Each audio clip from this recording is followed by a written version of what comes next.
اپنے معاملات خدا کے سپرد کر دینا بہترین تدبیر ہے۔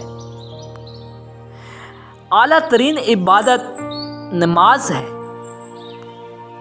اسلام کے دائرے میں رہ کر قرآن کے معنی متعین کیے جائیں گے۔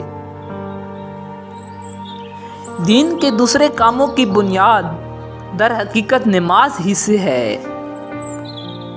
اختلاف کا دامن چھوڑ کر قرآن کا معنی متعین کیا جائے تو وہ ہوائے نفس ہوگا۔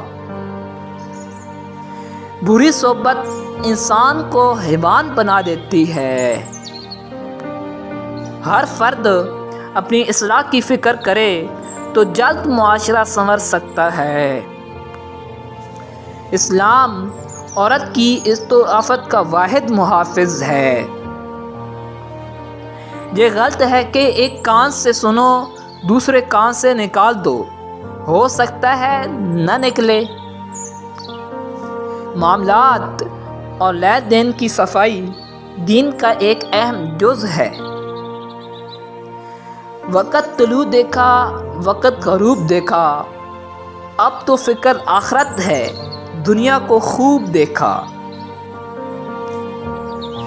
اخلاق کی قوت سے کائنات کو فتح کیا جا سکتا ہے۔